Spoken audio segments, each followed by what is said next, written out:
Welcome to the video format of the Entrepreneur Lifestyle Podcast. And if you haven't yet, please do subscribe to our podcast using the link below. And now enjoy this interview. Today, I'm here with Soumeya Benghanem, who is an investor, entrepreneur, a product management guru, who's also recently fallen into the Web 3.0 hole.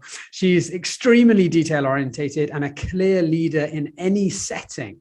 So, Soumeya, welcome to the show. I appreciate you inviting me. Thank you. Amazing. So I want to start this conversation off with a quick 60-second intro from you so that we can get an understanding of kind of who you are, where you've been, and what brought you on your entrepreneurial journey. Sure, absolutely. I think I started like a lot of techies start with a computer science degree. And over the years or the past 20 years, I've worked at some of the world's largest companies building products. And then I went out on my own and started my own company.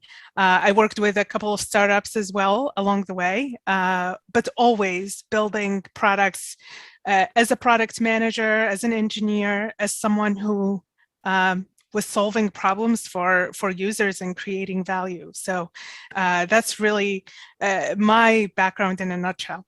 Brilliant. So let's go back to 2012. Why did you move out of EY into launching your own thing? Was there something that spurred it on? Did you just feel like the time was right? How did you make that leap? Yeah, absolutely. So Ernst & Young is a consulting company. I got to learn so much there. I got to work with some amazing clients and work with a lot of them. But with the thing that was missing for me at that point was the software culture, the culture of building things that I get to own and I get to see through the different iterations. I'm talking all the way from the early days of validation through working through product market fit and then scaling and go to market and hiring teams and everything in between. I was able to do that within a big brand, and mostly for a B2B consulting solution or services solution, but wanted to really go back to my software roots. Cool. And I think that a lot of tech entrepreneurs that I've worked with and I've interviewed as well as clients really struggle with managing engineering software, being a bit of a perfectionist to make it work, and then doing marketing and attempting to do the other side of things. How do you manage it as someone who's extremely detail orientated so you don't get overwhelmed? Yeah, there are two aspects to this. So the first one is nothing I do is just by myself. There are always people who work with me. And as a product manager, one of the most important things for me to do is to communicate effectively, to influence, and to bring together a team of doers who are a lot of times experts in their fields and bring us all together, align us around an outcome, and get us there. And so, first of all, I think about that. I think about my role as someone who understands what these outcomes are, and then to bringing the right people together to get us to those outcomes. And then if I have the clarity around those two things, then prioritization and what do I do first and what do I do next and who do I hire is usually based on those fundamental things. What are the outcomes I care about and who are the people who can help me and prioritize within there. And through the years that you've done this, what do you think is one of the biggest mistakes people make when they have that outcome, they're hiring their team, but they just keep making common mistakes? What do you see those are? Yeah, so when I think back to, for example, I was a co-founder on a startup in the fintech space, and I failed miserably there. And when I think about the number one issue I had was this place where on one end there's bias for action, and on the other end there's analysis and trying to understand what are my risks and validating my risk. And I did way more on the analysis side and less on the action side. So if I had to think about, the one piece of advice I have to people within that structure, or for myself that I remind myself of every day, do I have just enough information to actually take an action? And is if I take that action, is the risk too high? Can I recover from the risk? And if the answer is I can recover from the risks, then more often than not, I will take the action rather than spend even more time getting more information or analyzing further. So now I think the bias for action is really the most important thing for an entrepreneur to have. Yeah, brilliant. Yeah, and I think that a lot of tech entrepreneurs struggle with that analysis paralysis, where you're analyzing everything and not really taking too much action. And I think that that is such a critical piece of advice for a lot of people to take and move forward. So as you're building products and you're attempting to get this product market fit, how is it that you can do this effectively? Because I know this year you've obviously invested in a variety of different businesses, Climate X, Playground, as well as New Chick Capital. Are there certain elements of those companies that you look for when you are investing and you're seeing them from the product standpoint, if they have something that's really going to hit home? Yeah, so my thesis around investment, usually it's really about the founders and their product thinking and how they're thinking about the market, et cetera. But when I think about product market fit in general, and even for the founders I invest in, or the founders I advise and work with, or the clients I work with, or the work I do within VMware, I think about 4 elements. The first element is the product itself, the features, what we're building. The second element is the market or the customer. What is happening within the macro level of the market, but then also micro at the customer level. What is the need? Is the market big enough? Is the customer problem relevant enough? And who is this customer? And then the third thing is the channels. So depending on the customer, of course, the product, the market, there are different channels where my product can be shared or can be built or can be distributed. And so spending the time and understanding really what matters there and what are the channels that are going to be relevant for me is important. And then the fourth element is the business model. So these 4 things together get me to product market fit. And as I change one or the other, I might have to change another one. They're never in a static state. And if they are, then probably your business is not in a market that's large enough or dynamic enough. So those are the 4 things I pay attention to. And I usually like when the founders can speak to any of these 4 areas.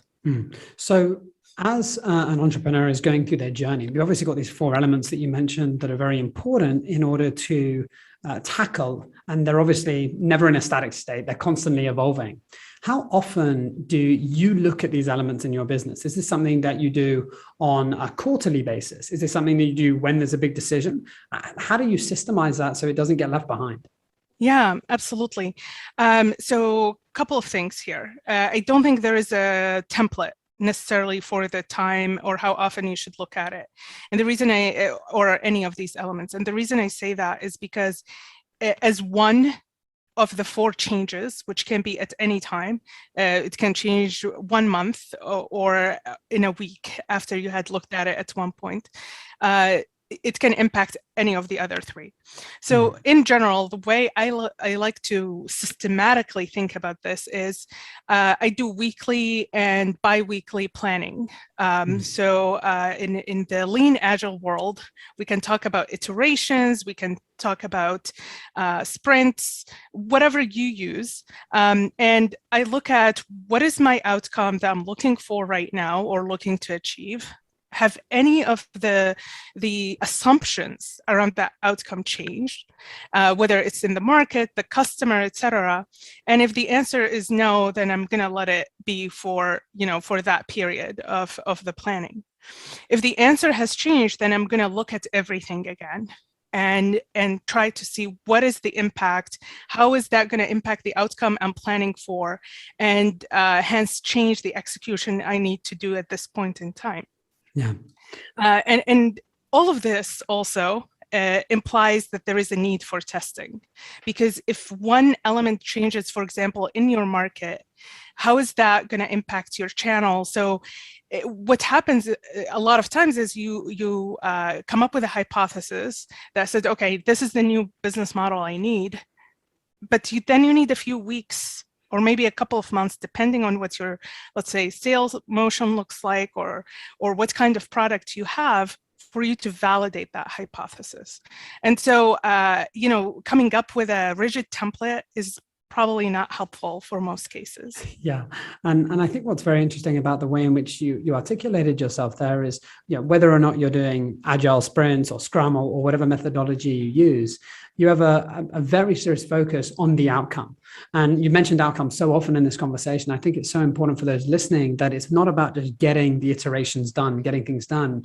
You constantly look at where you're going and does it make sense? And I think that that's so important for entrepreneurs listening to be able to identify that outcome and then look at, is what I'm doing matching where I'm going? Like, is everything aligned?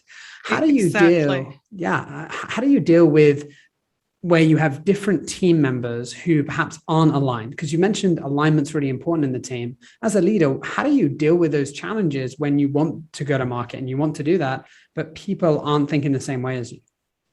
Yeah, I think that's a very interesting question. And the reason I say that is because for leaders and entrepreneurs, there are two things to think about. One, you're always selling.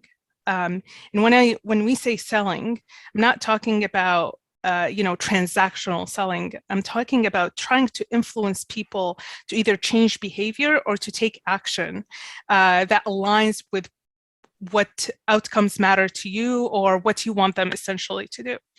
And so it doesn't really, like, that muscle of influence, and how do you think about, here is this person, I need them to do XYZ, how do I get them there from point A to point B? That doesn't change. For you to be an effective founder, to be an effective leader, to be an effective product manager, you need to have that kind of mindset. So that's one, and usually for you to be effective at this, you have to start from a place of empathy and understanding. And then the second thing, there are communication skills, and there is, clarity around messaging and et cetera, skills there that you need to work through.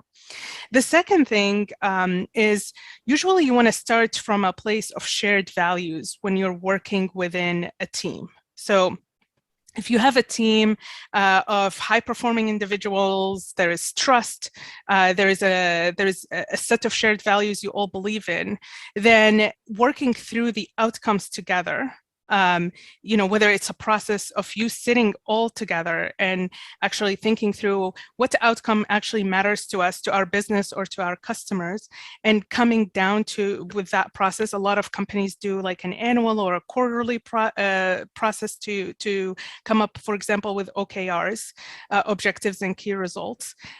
Outcomes come up in those conversations. And so as a team, you need to be able to talk through all the whys and why nots, and then agree on the outcomes you need to work through. And then from there, you can work on execution. And even when it comes to execution, there has to be alignment. But before you start with execution, you must understand your outcomes and objectives so that the outputs align with the outcomes. Yeah, and I think what's very important there is being able to align everything where you speak to people, you set their OKRs together, and it's not you as a founder saying, hey, look, this is what we're doing. We're actually communicating. And I think that being able to be an effective communicator is more important now than ever, especially with everything that we do online and being able to communicate with quite challenging times that we're in. How do you think the go-to-market and building products has changed over the past few years for you? Because you've been in this industry a few decades. How has it changed, or are the principles the same and the way they're applied different? Yeah. I over the years, I've become a a big believer in two things, like two areas of science: behavioral economics, or the literature in that space, yes. Like Daniel Kahneman's book or research in Think Fast and Think Slow, and then the other one is psychology. So thinking like the human piece of all of this doesn't change. I think as humans, we have intrinsic motivators, we have certain ways we behave, there are certain things we all want, and so what has changed, though, is the way we can reach out to people, the tactics, the things that can influence certain behaviors in people. And so when I think about building things to change behavior or go-to-market strategy, I think foundationally, those are, I start from that place of the human nature, and then build on it. What is available to me in the market? What are the channels that would work for this kind of solution? Where is my customer? Where do they live, online or offline? At least within the larger, go-to-market strategy, those are the big pieces I think through. Yeah, brilliant. And it reminds me of the puzzle of motivation, the TED Talk by Dan Pink. And I think there's so many different elements there that we can look into when we look into intrinsic versus extrinsic motivation. But it's so important to have that foundation. And it's not just about the tactic. And I think that's what's very important about what you're sharing is there isn't just this killer tactic that works. It's like understanding the fundamental strategy and then seeing what works, testing and iterating through time. So Soumeya, go on, please. What did you want to say? I was going to say, and the other thing about tactics, as you and I know, they change so often. And so how do you, as an operator, as a founder, how do you stay up to date on what's going on while also paying attention to this 90 other things you have to do?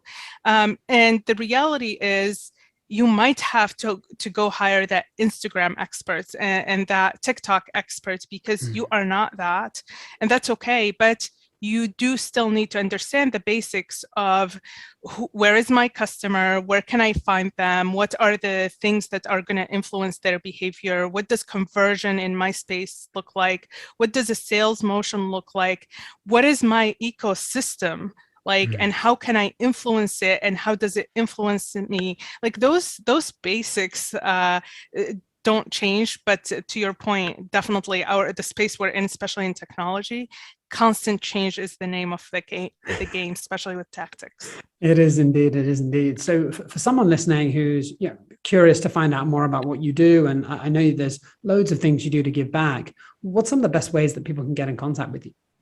Yeah, absolutely. You can find me on Twitter at Soumeya, so just my first name, or LinkedIn. More than happy to connect there. I do a number of rooms throughout the week on Clubhouse, which is another social media or online community. I do the rooms on product management and also entrepreneurship. So those are the channels you can find me on. I have a Substack that I've been adding to periodically, so hopefully I can share some more content there too. Brilliant. And if there was one last thing you wanted to leave our listeners with today, what would that be?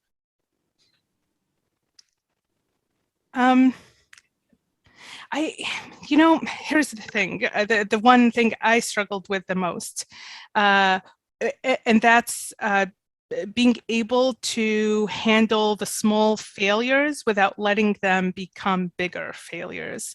And so what do I mean by that? I think the space we live in,